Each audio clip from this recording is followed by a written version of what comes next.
It's time for Who's Who Tonight. Interesting topics, fascinating people. And now, your host of Who's Who Tonight, Mark Bishop. Tonight's guest is originally from Chicago, Illinois. He is a highly respected musician who's earned a bachelor's degree in music from Howard University. He went on to work with such legends as Chuck Berry, Elvis Presley's Jordanaires, Jerry Lee Lewis, the Platters, the Drifters, the Coasters, Bo Diddley, Percy Sledge, and Sam Moore of Sam and Dave, just to name a few. He's also an accomplished author. His book is entitled Clandestine Relationships, A Black Man's Odyssey in the Ku Klux Klan, receiving accolades from many major television and newspaper outlets. Ladies and gentlemen, master musician, author, lecturer, actor, and race relations expert, the legendary Mr. Daryl Davis. Daryl, welcome to Who's Who Tonight. Hey, good evening, Mark. Thank you for having me. Hey, well, thanks for being here. All right, Daryl, give us a little bit of your background. Okay, well, I was born in Chicago back in 1958, so I'm 55 currently. And but currently, I live in the state of Maryland. I've been living here in Maryland on and off for about, 38 years or so. And growing up, I was a child of parents in the Foreign Service. So we did a lot of traveling, a lot of countries overseas. I was basically an American Embassy brat. Wow. Today, I'm a professional musician, and I also travel overseas with my music. So when you combine my travels with my parents as a child and combine them with my travels as an adult, as a professional musician, to date, I have been in 52 different countries around the world on 6 continents. That's pretty impressive. Well, I've really enjoyed that, and I continue to enjoy it. I get to see a lot of different cultures, races, religions, traditions, hear different kinds of music, and all of that has helped shape who I've become and made me a little more worldly, a little more diverse. Wow. Well, I would think so. Now, how did you get actually started with boogie woogie? I mean, that's kind of a distinct style that most people really don't get into, but tell us how you got into boogie woogie piano. Yeah, well, let me go back a little further than that. As I started out in music kind of late in life. Prior to my interest in music, I wanted to either be a spy, an espionage agent, or a computer programmer. Back when I was a kid, and at the time, computers were as big as this room that we're sitting in, or even bigger. And I knew that computers were going to be the wave of the future. They would get smaller and smaller. I never dreamed, they would get as small as a cell phone or something. But I knew that was the wave of the future. And I was also fascinated. My hero was James Bond when I was a kid. I think every kid said at the time was James Bond, right? Yeah, but I tell you what, every kid can't make this claim. I still have my 007 briefcase that fires plastic bullets when you push a button on the handle. I still got that thing, and I got my James Bond decoder 007 belt. Yeah. Anyway, so both vocations were pulling at equal force on me to go. And so I was, basically immobilized. I couldn't make up my mind which one I was going to do. And I kept trying to figure out, well, how can I do them both? Well, at the time, there was no way to do them both. Today, you can combine spying and computers, with cyber spying. But that term did not exist, back in the day. So I began thinking about, at age 17, get this, I was a junior in high school. I began thinking about, what do I want to do? What can I do? Who do I admire? And 2 names came to mind almost immediately. One was Elvis Presley. The other one was Chuck Berry. And what did I admire about these 2 individuals? I admired the fact that they each had made millions upon millions of people all over the world happy with their music. And these would be people that they would never meet, people that they would never see. The people would not, may not even see them, in concert unless they were lucky. They might see them on TV or hear them on the radio or buy their records. But to make somebody happy, touch somebody with your talent, that you would never even know, that intrigued me. I said, that's what I want to do. I want to make people happy. And I liked that music. Elvis, Chuck Berry, Little Richard, Jerry Lee Lewis, Fats Domino, Bo Diddley, all that kind of, the 50s original rock and roll. Right. And I decided, okay, I'm going to become a musician, despite the fact that I couldn't play anything. I'd gone all the way through school, never being in school band because I didn't know how to play anything. I enjoyed music, but I did not play an instrument. So the only thing I could do was join the choir and sing. And I had friends who were in high school band, and they would show me little things on instruments. And they also played in little rock and roll bands outside of school, and they would teach me different things. So I learned how to play by ear. I had my friends show me things. And then, the following year, when I was a senior, I decided, you know what? I'm going to college. I'm going to major in music. So I went out and bought books and taught myself how to read music. And I auditioned to get into a music school. I auditioned for Howard University in Washington, D.C., Berklee School of Jazz in Boston, and Morehouse College in Atlanta, Georgia. And surprisingly, I was accepted at all three. Wow. And yeah, I know, because I didn't really have any experience, but I worked hard to get myself to the point where I could pass the audition. Now, up to that point, you were self-taught, correct? I was self-taught, absolutely. Wow. And I had a lot of bad habits as far as, my instrument is piano. Right. I had bad habits in terms of my hand posture, using the wrong fingers and all that kind of thing. Right. So, like, if you teach yourself how to type, you might type with 2 fingers instead of all 10. Like I do. Like I do. Yeah, it was one of those deals. So, of course, when I got into school, I had to learn the proper way, if you will. Correct. And now that I've graduated and got my degree, sometimes I find myself reverting back to my old habits and using the wrong fingers. Right. But it gets me by. So, rock and roll, the people that I admired, if you like somebody's music and you want to emulate what they've done with capture the same feel that they have, well, then you have to listen to who they listen to. Right. So, there was no rock and roll before Chuck Berry.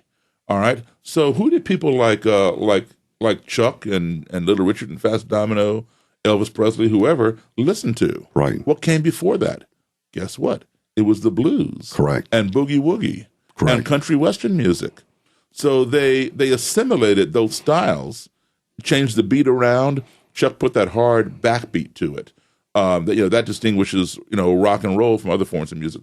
The hard 2 and the 4, boom boom bop boom boom bop boom boom bop 1 2 3 4, right, kind of thing, as opposed to swing, that kind of thing. So you listen to who they listen to. You discovered Pine Top Perkins, Johnny Johnson, Pete Johnson, Meade Lux Lewis, Albert Ammons, all these great boogie woogie piano players, and that same boogie woogie bass line, boom, doom, doom, doom, doom, doom, doom, doom, became prevalent in rock and roll.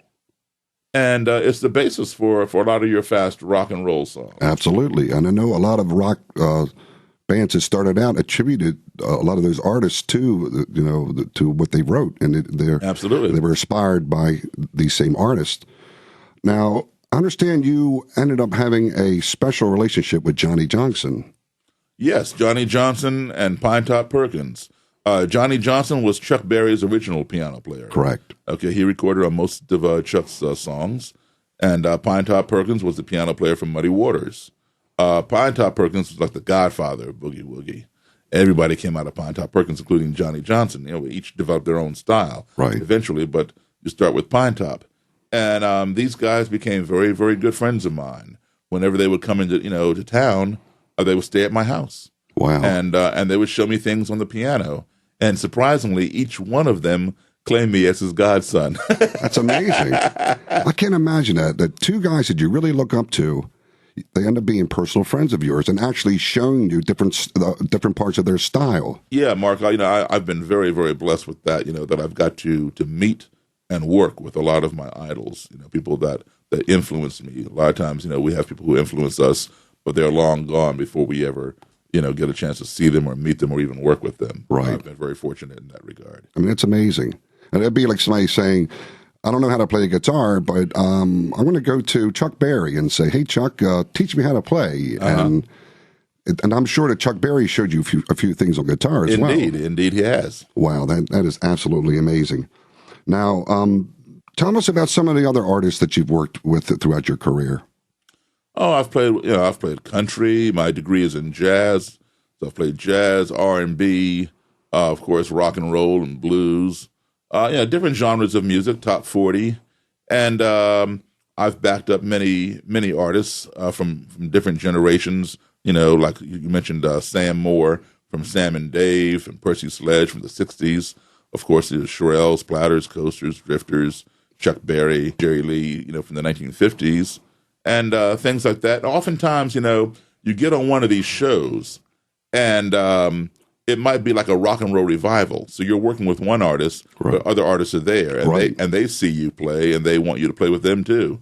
So you exchange information. Next thing you know, they're calling you, or one artist recommends you to another artist. That's a musician's dream. Yeah, I played with Ted Nugent before. Oh my gosh, wild man. Yeah, he's a wild dude, all right. That's for sure. Gosh, now what gets me is not only are you talented in one field, you're talented in several fields. And one of the things that intrigues me is you wrote a book called Clandestine Relationships and how you researched the KKK. And clandestine is spelled with a K. Right, exactly. I mean, how do you, as a black man, approach anybody in a group with an obstinate point of view toward people, more especially, because we all know the KKK and the black community do not get along, and they never have. Right. Well, believe it or not, right before coming over here, in fact, I was on my way out the door when I got a call from a Klansman. Wow. And he wanted to invite me to the Klan's Christmas party.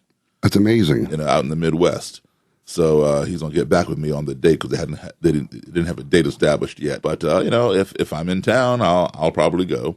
But anyway, it goes back to yes, you're absolutely right, in your assessment about the relationship between blacks and the Ku Klux Klan. Now, I don't support the beliefs of the Ku Klux Klan in terms of their racial ideology. However, I do support their right to have those beliefs. Okay. Because our Constitution in our country, gives us the right to believe how we want to believe, worship how we want to worship, et cetera, et cetera. Absolutely. And to deny somebody else's rights simply because you don't agree with them would be wrong. And if you had the right to do that, they would have the right to deny you your rights. Correct. So it's best that that while we may not necessarily support somebody's rights, we support their right to have those rights. Right. So it's almost the old saying: I may not agree with what you have to say, but I defend your right to say it. Precisely. Right, and that's what makes America. Precisely. Yeah, absolutely. And the Supreme Court ruled that we do have the right to hate, but we don't have the right to hurt. Correct. So that's where the line is drawn. But in terms of the Klan, it goes back to what I was saying earlier, how I was, raised all over the world and having all this exposure to many different cultures and races and beliefs and all that kind of thing. If I had grown up here in my own country my entire life, would I ever have approached the Klan? Probably not. Right. Probably not. But because I've had so much experience in dealing with different people, I just consider the Klan just to be another culture. That's all. Right.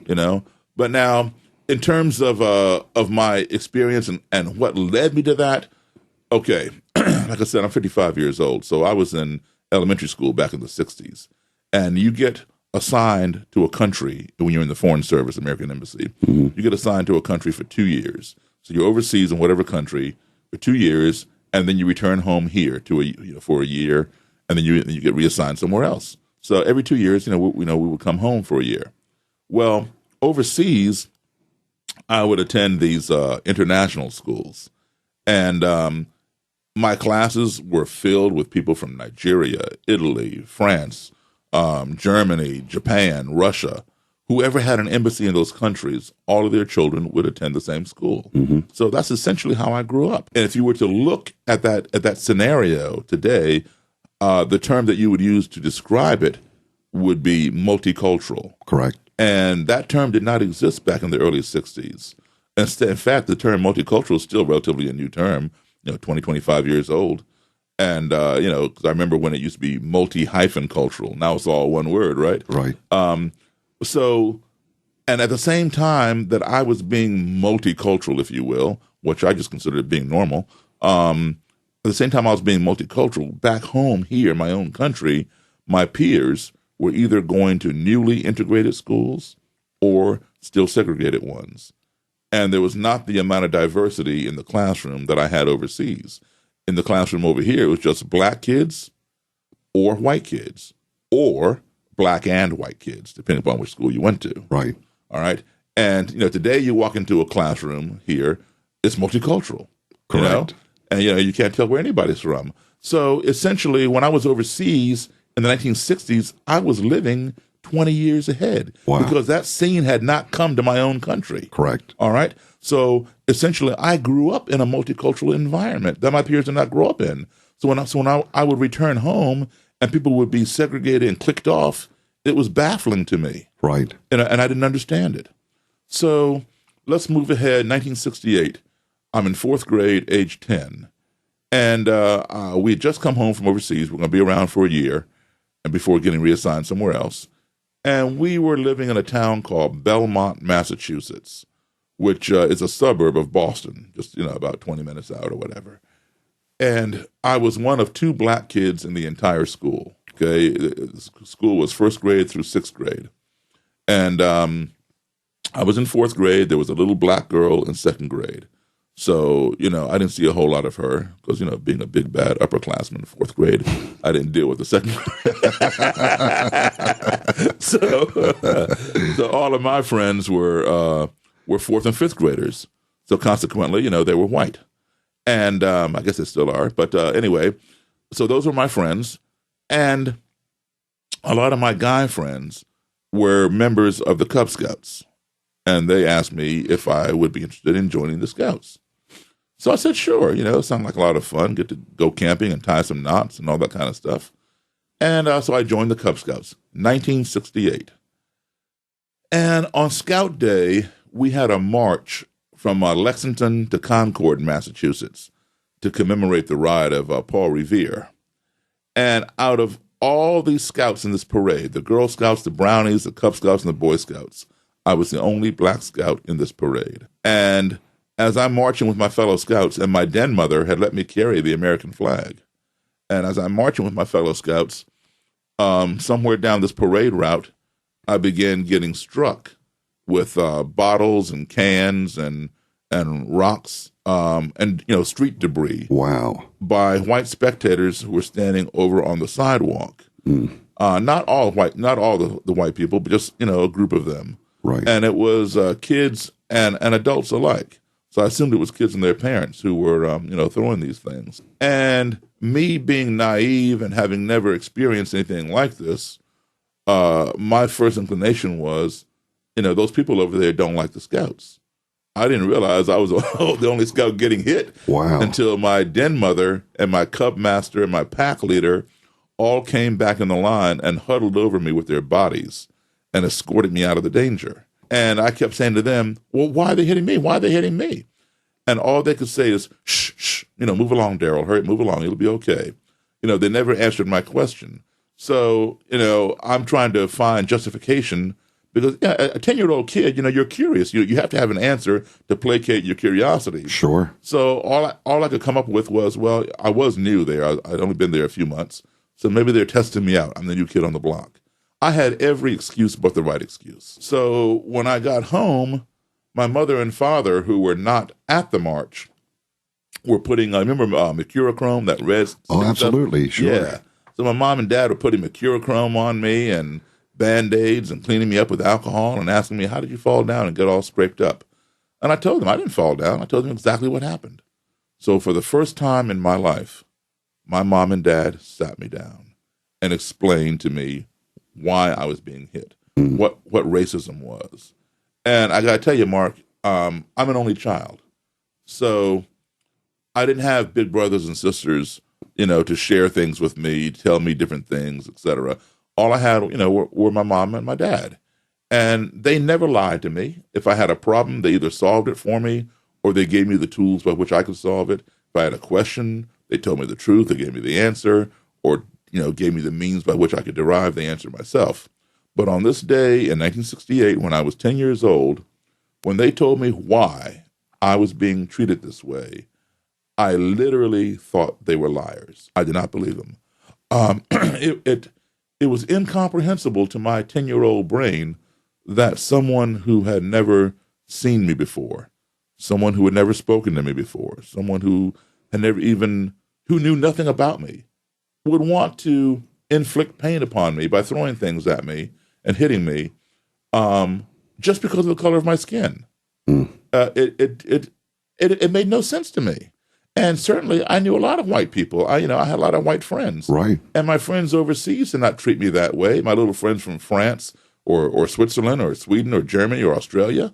And I had white friends here in my class, my fourth grade class, most of whom, did not, were my friends. They didn't treat me that way, and their parents were cool with me. Right. So my parents had to be lying. And why were they lying? I did not know, but they were lying. Well, we're talking 1968. Right. So I keep bringing back that year because it was a very pivotal year in this country.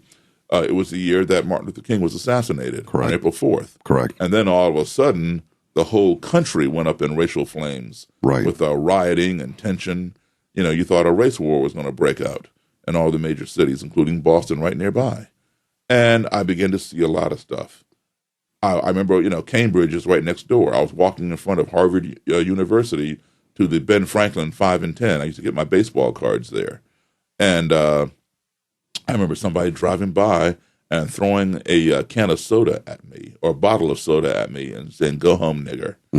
And I'm 10 years old. I didn't know this person, but I began to realize that while I did not understand why people had an issue with color of skin, that my parents were right. My parents had not lied to me. There are people who do have that issue on both sides, black and white. Right, unfortunately. Unfortunately. Yeah. Right. And so I began to realize, they had not lied, but I just couldn't figure out what the issue was. Right. And that fall, we moved back overseas. So that was behind me. And once again, I'd moved into what I call normalcy and what anybody else would call multicultural. Right. And so, all those problems were left behind. And then, you come back 2 years later and stuff is happening again. Right. So let's skip ahead. I'm in 10th grade. I'm back home here. And 1974, I'm going to high school in Rockville, Maryland. And we had a class called the POTC, which stood for Problems of the 20th Century. And we had a fantastic teacher. He would always bring in these controversial speakers and stuff. This class was for seniors, but I was taking it as a sophomore. And on this day in 1974, when I was 15 years old, going into my POTC class, our teacher had invited 2 members of the American Nazi Party to our school. Wow. Now, when I say that today, people look at you like what planet are you coming from? That's impossible. No, it was not impossible back in 1974. You didn't have all this political correctness and all that crazy nonsense. You could do a lot of things, get away with a lot of things, that you can't do today. Right. So anyway, yes. Now, the American Nazi Party was formed in Arlington, Virginia, right across the Potomac River from Washington, D.C., by a fellow named George Lincoln Rockwell, who was a big, staunch proponent of the ideology of Adolf Hitler. And George Lincoln Rockwell was later murdered by one of his own American Nazis right out on Wilson Boulevard as he exited a laundromat out there. And a guy named Matt Cole, Koehl, Matt Cole took over the organization. And on this day in 1974, Matt Cole, the head of the American Nazi Party, and his right-hand lieutenant, a guy named Martin Kerr, came to my high school. And they stood in front of my class, of my POTC class, and espoused all these views of white supremacy. And again, I was one of 2 blacks in the class. I mean, we had a lot more black people in the school, but in this particular class, just myself and another guy. And Matt Cole pointed at me and pointed at the other black guy and said, "We're going to ship you back to Africa. And all you Jews out there, you're going back to Israel." And I'm 15 years old looking at this guy, trying to figure out, where on earth is this guy coming from? And you're a little bit younger than me, but we're basically of the same generation. We were raised to have respect for our elders, absolutely, as figures of authority, whether it's our teacher, the postman, the police, our neighbor, whatever. So I wanted to have respect for this guy, but at the same time, because he was my elder, he was probably in his, maybe late 40s then. I wanted to have respect for him, but I could not respect what he was saying. So I just sat there looking at him and didn't say a word. And somebody piped up and said, "Well, what happens if they don't go?" And Matt Cole said, oh, they have no choice. If they do not leave voluntarily, they will be exterminated in the upcoming race war. That was the first time I ever heard the term race war. Race war? What on earth is this guy talking about? The Civil War? I mean, that ended in 1865. Race war? What is he talking about? And later on that day, because they stuck around for, I guess, the next POTC class. But later on that day, I was standing by my locker, and they were exiting the building, so they had to walk by me. Mm-hmm. And I turned around and looked at them, and they paused, about 3 feet from me. They didn't say a word to me, but they looked at me and they sneered at me and then began laughing. And then they walked on down the hall and out the front door. Mm. Well, that was a turning point in my life. I decided I have to learn more about this because I still have that burning question in my head from 5 years previous when I was 10 years old. How can somebody hate me when you don't even know me? And then here, then 5 years later, I got these crazy guys telling me, they're going to ship me back to Africa. For what? I just got back from Africa. I lived in Africa 10 years, you know that? I lived over there for 10 years as an American embassy brat. I lived in Europe as well, so, and who are they to ship me anywhere? I'm entitled to live here in this country as much as they are. This is my country. Absolutely. So anyway, I decided I wanted to learn everything I could. And there were no courses on race relations. There were none. And it wasn't being taught in high school and not in college either. Well, anyway, I began purchasing everything I could get my hands on, books, documents, whatever, movies, to learn and self-educate. And today I have a vast library on that stuff. Black supremacy, white supremacy, and separatism, the Ku Klux Klan, the Nazis in Germany, the neo-Nazis over here, anti-Semitism. I have a vast library on it, and I've read all these books. And, I gained a knowledge of it. So I graduated high school in 1980. And in 1982, music was my profession, but race relations was my obsession. Right. And I was going to all kinds of meetings and trying to learn more and make contacts with different people. So I had found out through some various sources about an unpublicized rally that was going to take place by the American Nazi Party out in front of the White House in Lafayette Park. Lafayette Park is, as you know, directly across the street from the White House. And on any given day, 365 days a year, you can find 20 or 30 different groups of people in Lafayette Park protesting something. Correct. They face the White House. They want to protest nuclear weapons, cutting down trees, abortion. You name the issue, they're on it. Right. Okay, gay rights, whatever.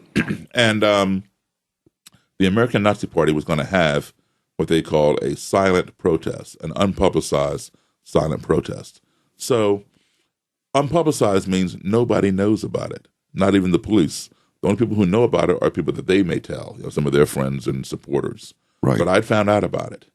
And because, see, when people publicize that kind of thing, there's going to be a riot that day. Sure, someone will intervene. Somebody will, not just somebody, a whole bunch of somebodies will come and intervene. Correct. And usually violently. Correct. Unfortunately as right. well. So anyway, I found out about it. It was going to take place at noon. And now back then in 1982, you could drive your car up and down the street, the 1600 block of Pennsylvania Avenue. Today you cannot do that because they put up concrete pylons and only law enforcement vehicles can drive there. Correct. But pedestrians can, walk there. So anyway, back then you could drive. So I went over there and I parked my car catty corner to the White House across the street. And I waited. And right on time, 12 noon, here comes this van. And about 13 to 15 of these American Nazis get out. And now there was nothing to identify them as American Nazis. There were no Gestapo uniforms, no SS insignias or swastikas, just these guys in black suits and ties. And they lined up on the sidewalk, and people were like walking back and forth. It's lunchtime in Washington, D.C. So nobody knew who they were, right? And I knew who they were because I saw, who did I see? I saw Matt Cole and Martin Kerr, the same guys from my high school. Okay, in 1982, I was 24 years old. So, it had been a little while. But you recognized them. Oh, yeah, you never forget the face of somebody who tells you they're going to ship you somewhere, against your will. Absolutely. So anyway, I waited for Matt Cole to get his little entourage assembled on the sidewalk. And I got out of my car, and I walked over to him. And I said, Matt Cole. He jumped back and looked at me and said, "Do I know you?" And I said, "Well, you spoke at my high school." And he says, "And what high school would that be?" And I said, "Thomas Wooten High School in Rockville, Maryland." He looked at me again. He goes, "Oh, yes. I remember you. That was a long time ago." I said, "Yes, sir. It was 8 years ago." He goes, Yes, I remember. What can I do for you?" And I said, "Well, do you recall what you told me?" He looked at me and he smiled, nodded his head, and, in agreement. "Yes, I remember. What can I do for you?" I said, "Well, I'm still here." And he says, "Well, I can see that. How can I help you?" And I said, "Well, you can tell me just who the hell gives you the authority to make permanent travel arrangements for me." He looks at me and he says, "What's your name?" I said, "Daryl Davis." He extended his hand, he shook my hand, and he held my hand in his, and he says, "Mr. Davis, you have to understand one thing. It is in the interest of your race, the black race, to be a pure race, because you cannot be a strong race unless you are a pure race, and you cannot be a pure race if you are miscegenating with other races. It is in the interest of my race, the Aryan race," which he calls the white race, the Aryan race, "to also be a strong race. And we cannot be a strong race unless we are a pure race. And my race is committing genocide by miscegenating, in other words, race mixing, with mud races such as yours. So anybody who is non-Aryan is a mud race." He says, "My race is committing genocide by miscegenating with mud races such as yours. We are becoming a mongrel race.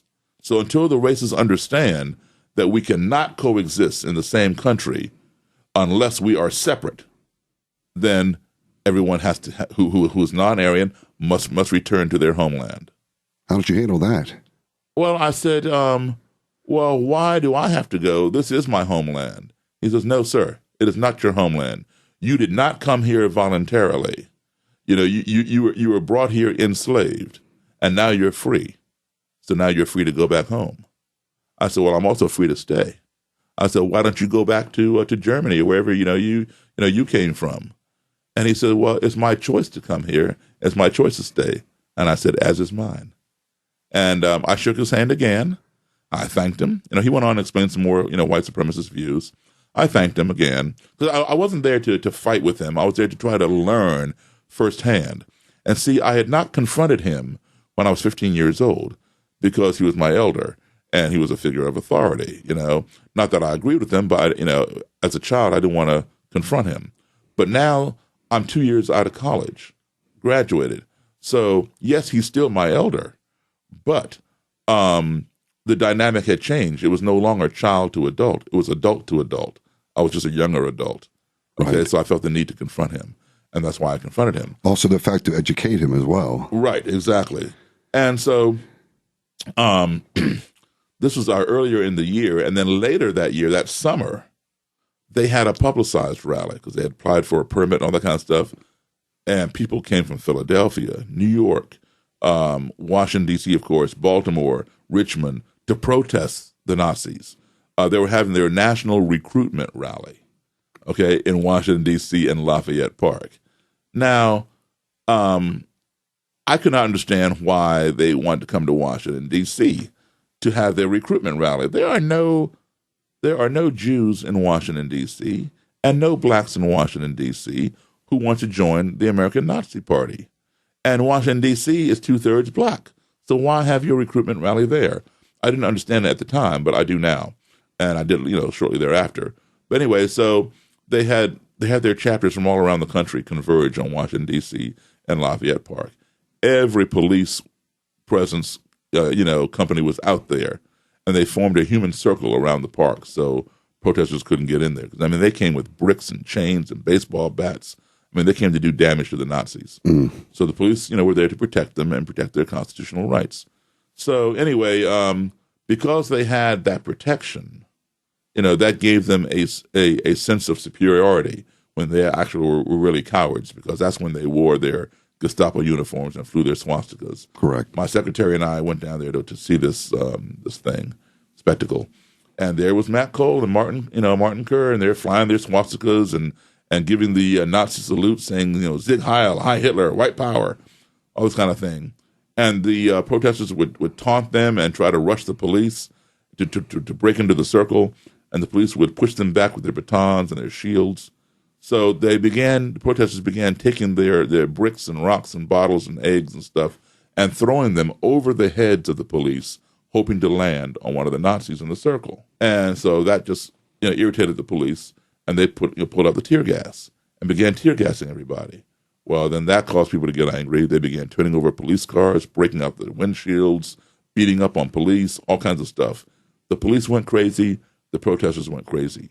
My secretary and I were just standing there, and a cop hit us with his baton, just for standing there, And it was just mass hysteria. So it's almost they achieved their goal was what they did. Precisely. That's precisely it. Okay, because I said to my secretary, "Come on, let's get out of here. There's no point of standing around getting beat like this." So we went home, and later that evening, I watched the local NBC affiliate. They were showing, as were all the TV stations, because back then all you had was CBS, ABC, and NBC, and showing the riot in D.C. Mm-hmm. And I even saw myself walking by, and there was Matt Cole sitting in the studio, and there were these, guys on camera that, he's commenting on the videotape, people turning over a police car and bashing out the windshield and setting the car on fire. He's saying, you see, it's the blacks and the Jews, who are behaving like savages. You don't see any of the American Nazis doing this. The blacks and the Jews are denying us our rights. They're denying us the right to freedom of assembly, the right to freedom of speech. So this is a Zionist, a Zionist occupied government, which they called ZOG, Zionist occupied, running this country. And so then I understood exactly why he came to Washington, D.C., because he knew he would get this kind of official news footage. And he knew he could not recruit here in D.C., but he would take that footage, go to some rural Midwest town, and say, look at this. This is how our government is behaving. They're denying us our rights. This is what's happening in Washington, D.C. Come join the American Nazi Party. Let's take our country back. So, it was effective for him as propaganda. To come in, upset the bee's nest, right, and everybody else gets stung but them. Right, exactly. And they watch it all go down, and it's all in their favor.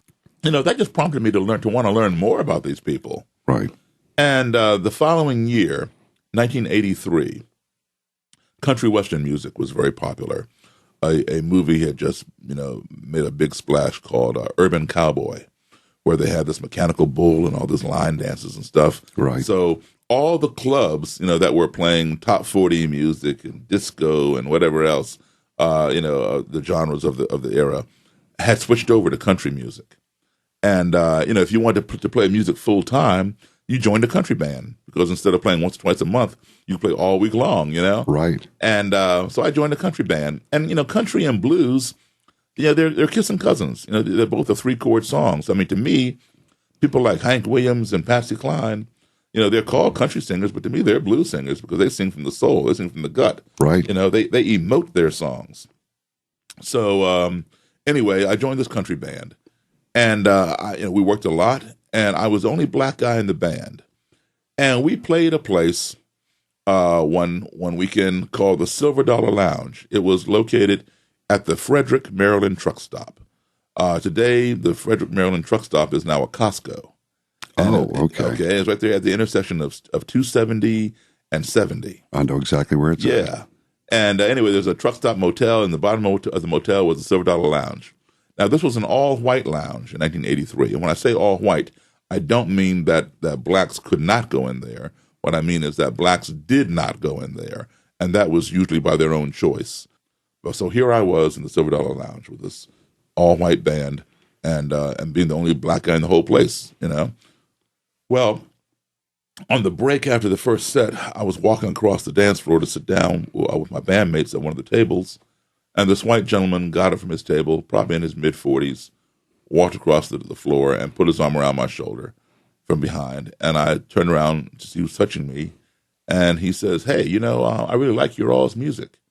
And I said, "Thank you," and I shook his hand, and he says, "I've seen this here band before, but I ain't never seen you before. Where'd you come from?" And I said, "Well, I just joined the band, a couple months back.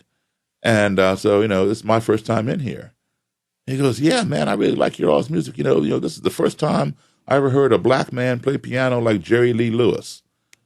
And now I'm taken aback. Like, where on earth is this guy coming from? Doesn't he know? And I said to the guy, I said it, not to be facetious. I said it very innocently and very plainly, well, where do you think Jerry Lee Lewis learned how to play? And he says, what are you talking about? And I said, well, Jerry Lee learned how to play that style that I'm playing from black blues and boogie woogie piano players. That's where that rock and roll, rockabilly piano comes from. Right. Oh, no. Jerry Lee invented that. I said, no, he didn't. And we argued back and forth. I told the man that I knew Jerry Lee Lewis personally. He's a good friend of mine. And he himself has told me where he learned how to play. The guy didn't buy it. He didn't buy that I knew Jerry Lee. He didn't buy that Jerry Lee learned anything from black people. Another closed mind. Exactly. But he wanted to buy me a drink. He was fascinated with me. He wanted to buy me a drink. And I don't drink, but I agreed to go back to his table and have a cranberry juice. So I go back there, and he had a buddy sitting with him. And he orders my cranberry juice. Waitress brings it. And he takes his glass, and he cheers my glass, clinks the glasses together. And then he makes another profound statement. He says, this is the first time I ever sat down and had a drink with a black man. So the first thing that occurs to me is, this guy's having a night of firsts. And I'm thinking to myself, now how is it? This man is in his mid-40s, and he's never sat down with a black guy before. And I know for a fact that there are black people in Frederick, Maryland. I know that because I've seen them. And so how is it that he missed them all? And in my 25 years on the face of this earth, because I was 25 in 1983, I had sat down with literally thousands of white people or anybody else, had a meal, a conversation, a beverage. So why had he missed this experience? And I asked him innocently, I said, why? He didn't answer me. He stared at the tabletop. And I asked him again, I said, why? And his buddy sitting next to him and elbowed him in the ribs, said, tell him. And I said, well, tell me. I mean, I'm interested, what's this big secret, why this has never happened? He looks back at me and he says, plain as day, he says, I'm a member of the Ku Klux Klan. Wow. Well, now I burst out laughing. I just literally burst out laughing. Because I figured, okay, this guy is joking me. Because like I told you earlier, I have every book written on the Ku Klux Klan, and I've read them all. And in none of my books does it mention how a Klansman will come up and embrace a black guy and praise his piano playing and want to buy him a drink and hang out. No, it's more like, put a rope around his neck and something. Right. So, I figure, this guy is pulling my leg. He figures I was jerking him around about Jerry Lee, so he's going to jerk me around with the Klan. So I'm laughing. He goes inside his pocket, pulls out his wallet, flips through it, takes out his Klan card, and hands it to me. And I recognize the Klan insignia, the red circle with the white cross and the blood drop in the center. Whoa, this thing is for real. So now I stopped laughing, right? And I gave it back to him. And I'm feeling like, wow, I'm in the twilight zone. What the heck am I doing sitting here with a Klansman, and why is he being nice to me? And so I was intrigued by it. But the guy was intrigued by me, so it was a mutual intriguing, yeah.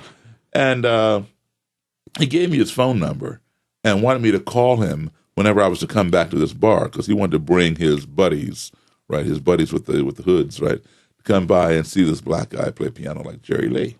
So I called the guy every 6 weeks and said, hey, man, I'll be down at the Silver Dollar Lounge this weekend with that band. He'd come. He'd bring his Klansmen and Klanswomen friends, and they'd gather around and watch me play. Some of them I would meet. Some of them didn't want to meet me. They just kind of like watched me from afar. Right. But I knew, who they were. Right. And they would dance to our music and that kind of thing. So this went on like every 6 weeks whenever the band was on rotation at that bar. I would, see him and hang out with him at the table. Then I quit that band at the end of 83, and I lost touch with him. I mean, I really had no reason to stay in touch with the Klansmen. Right. And 8 years later, I decided I want to write a book and put some of these experiences down. And I want to go around the country and interview Klan members up north, down south, Midwest, West, etc., and get different perspective from different groups. So I figured maybe he could help me start by connecting me with the leader of Maryland. Right. So I tried to call him, and his number had been disconnected. I hadn't seen the guy in 8 years. And so I had to track him down. It turns out that he had an address, but he didn't have a phone. So I got his address.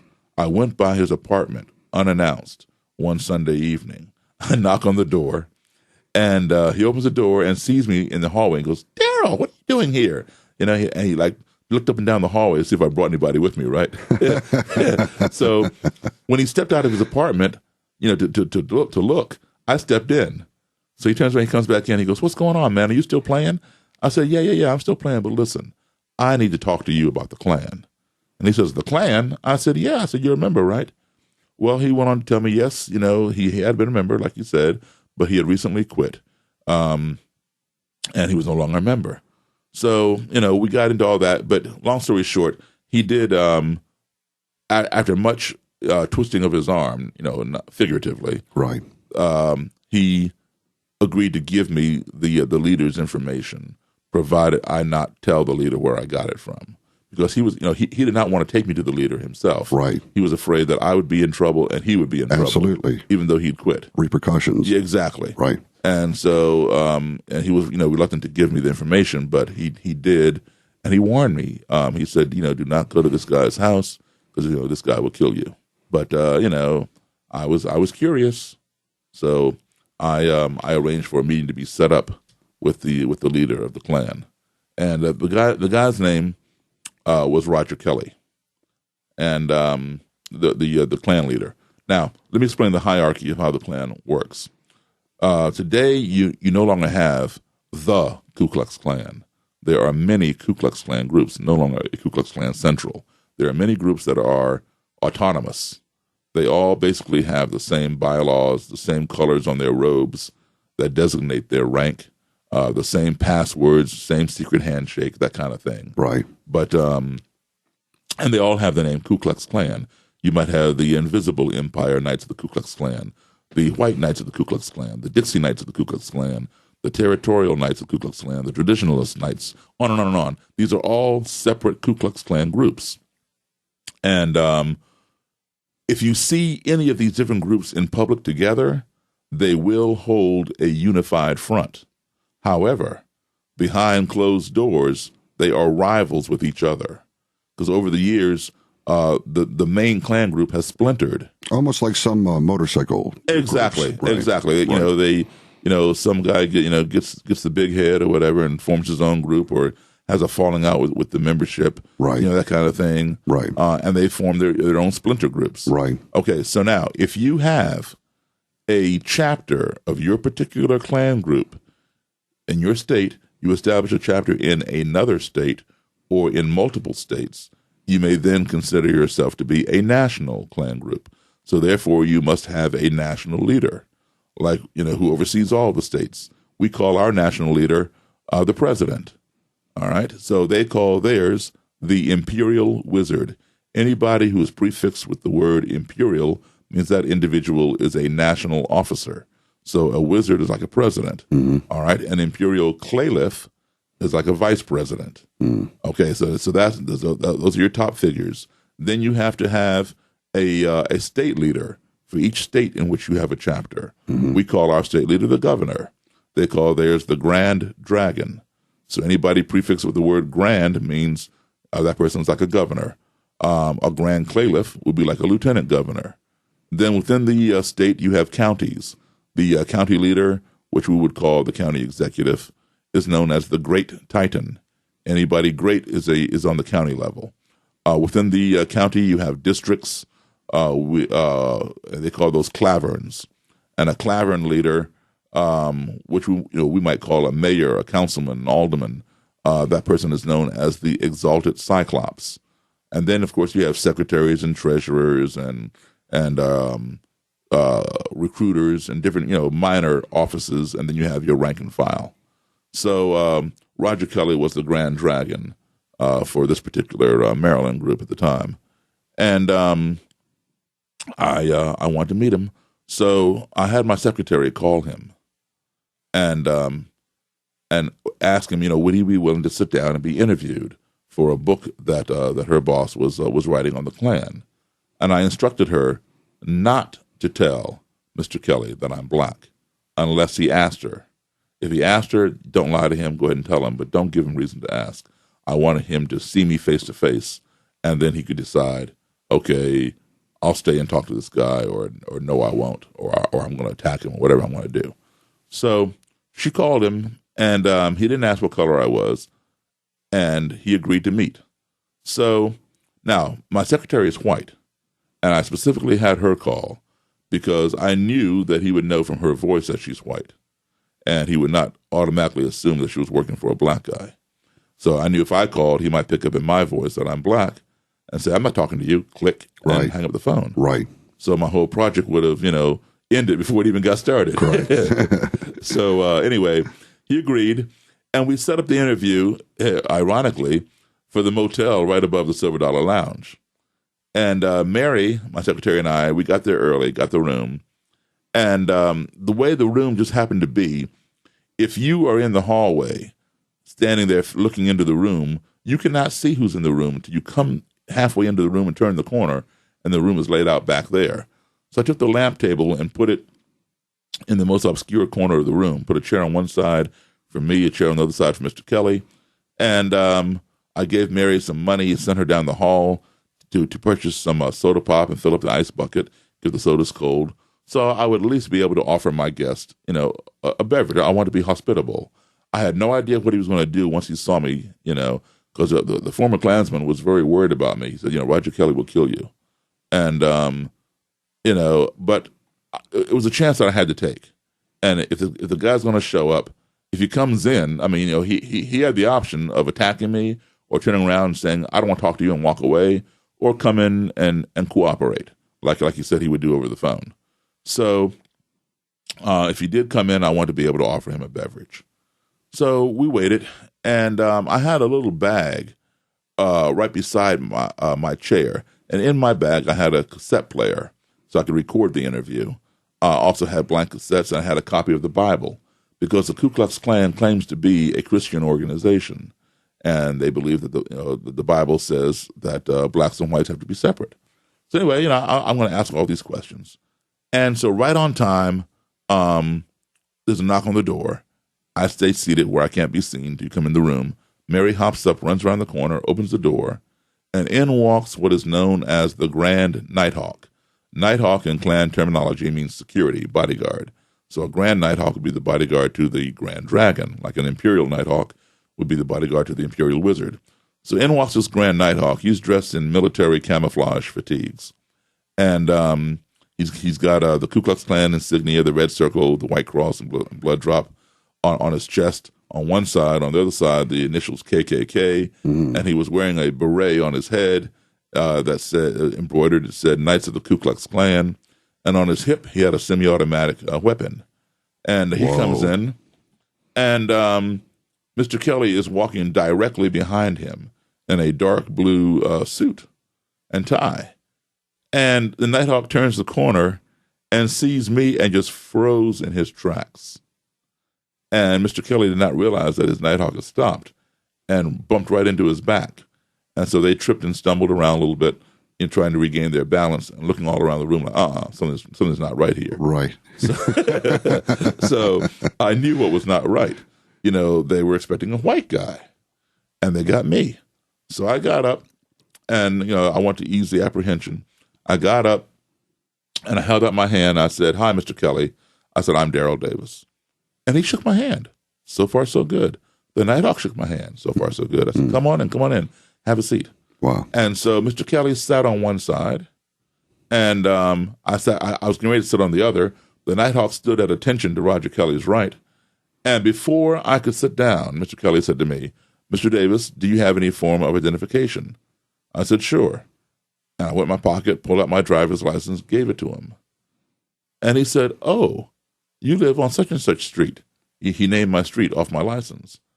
And that had me a little concerned. Right. Well, why is he... Intimidation factor. Well, that's what I was, perceiving, right? Right. Why is this man naming my street? All he needs to do is look at my name, look at my picture, look at me, make sure it's me, and return my license.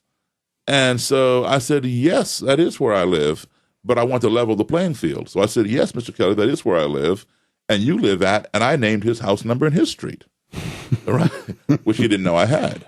And that way, the subliminal message was, if you visit me, I might come visit you. So let's just confine all of this visiting to this motel room rather than you come and burn a cross on my lawn. Then I have to, come see you about this. Right. So anyway, he smiled and nodded his head like he understood. However, it was me who was being presumptuous that day. He was not trying to intimidate me as I had falsely perceived. What it was this.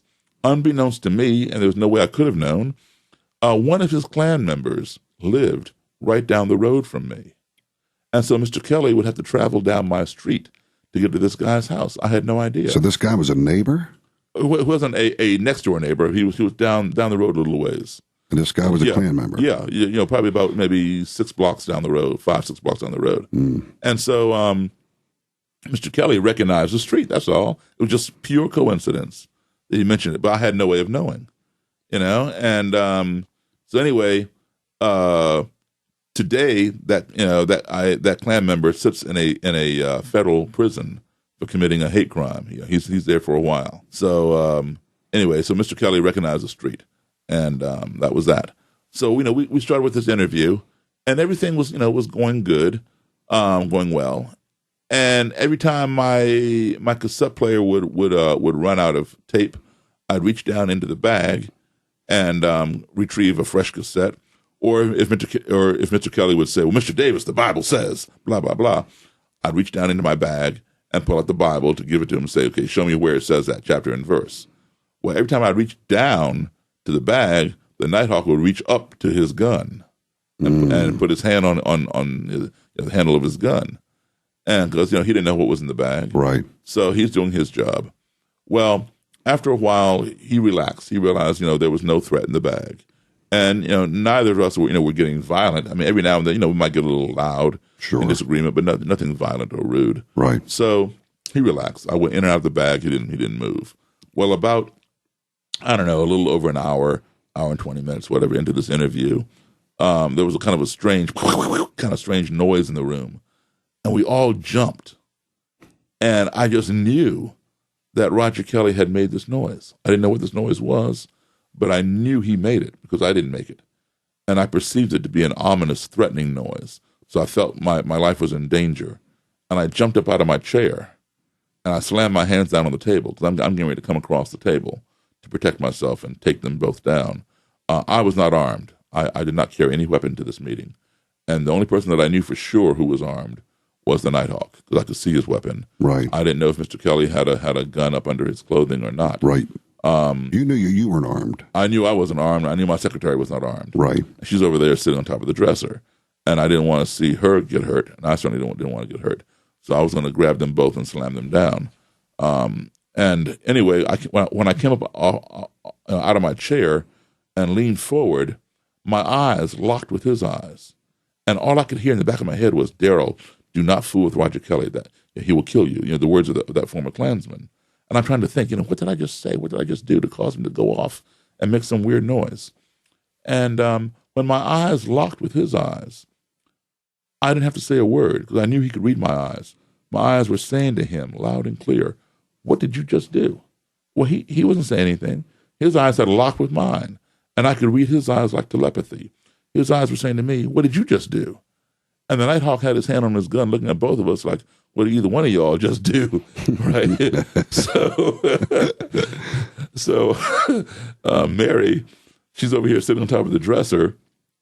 She realized what happened.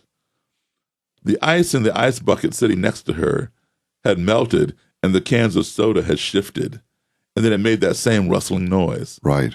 And we realized what it was, and we all began laughing. We all began laughing at how ignorant we all were. Okay, yeah, we were enemies, the head of the Ku Klux Klan and a black guy. But guess what? We were sitting in the same hotel room at the same table talking. Okay? And there was a very, very powerful lesson to be learned here. And that lesson was that all because some foreign, and underline the word foreign or circle it, all because some foreign entity of which we were ignorant, that being the bucket of ice and cans of soda, entered into our little comfort zone, and we couldn't explain it, we became fearful and accusatory of each other. So the lesson learned is that ignorance breeds fear. We fear those things we don't know. Right. Okay? If you do not keep that fear in check, that fear will then breed hatred because we hate those things that we fear. If you do not keep that hatred in check, that hatred will breed destruction. We want to destroy those things that we hate. Why? Because they frighten us. But guess what? They could have been harmless and we were just ignorant.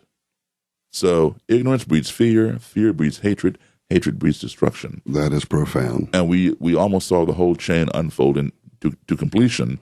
Had the Nighthawk drawn his gun and shot somebody, namely me or my secretary, because it's his job to protect his boss. So fortunately, it didn't go that far. Like I said, we all began laughing at how ignorant we were, and that was the beginning of a relationship that has continued to this day. I'm gonna skip ahead, but Mr. Kelly, I would interview him several times, and we would even get together after we finished interviewing.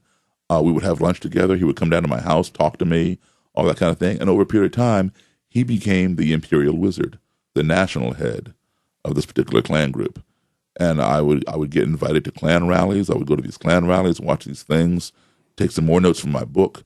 And, we continued our relationship. And eventually, Mr. Kelly began rethinking his ideology. And he quit the Ku Klux Klan and no longer believes in many of the things that he was saying back then. And but it makes sense. You show somebody the light. You take the time to talk, because when two enemies are talking, they're not fighting. Correct. Very important. It doesn't matter whether they agree or not agree. As long as they are talking, they're not fighting. Communication. When the communication ceases, then the ground becomes fertile for each to lay out his battle plans. And so that was very very effective. And I've had this happen time and time again with various members of the Klan. Klanswomen, Klansmen, end up quitting, giving me their robes and hoods and different things. And there are those who are still in, who I still communicate with, and things like that. Well, as we wrap things up, Daryl, what would be your advice to anyone who would be an aspiring musician or author? My advice to any aspiring musician, author, or anybody really is, live your dream. Nobody can live your dream for you. Okay? I was told that I would never write a book on the Ku Klux Klan because nobody would ever talk to me. I'll get myself killed, et cetera, et cetera. Well, that hasn't happened. When I was in high school, and people ask me, so what are you going to do, Daryl, when you graduate? What are you going to do? I said, well, I'm going to go to college, get my degree in music, and play piano for Chuck Berry. And everybody started laughing. Well, guess what? 32 years later, I've been playing piano for Chuck Berry, on and off for 32 years. So, if what happens is this, people will always try to tear down your dream. You'll have your supporters and you'll have your detractors.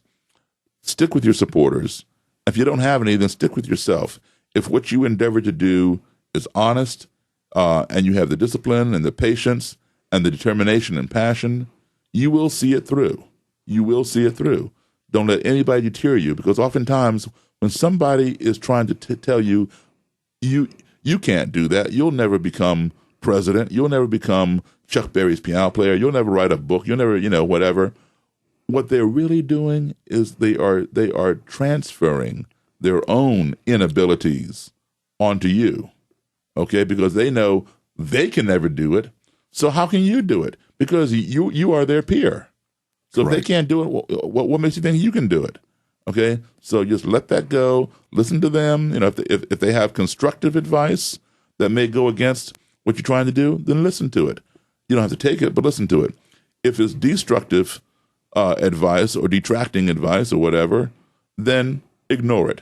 Just thank them and move on and pursue your goals. All right, I want to thank our guest, Mr. Daryl Davis. You can go to his website, daryldavis.com, for information on his band schedule, CD and book purchases, and lecture dates and locations. Well, that's it for us. For Who's Who Tonight, I'm Mark Bishop. Thanks for listening. You've been listening to Who's Who Tonight with Mark Bishop. Visit us on YouTube and on Facebook, or go to our website, who'swhotonight.com.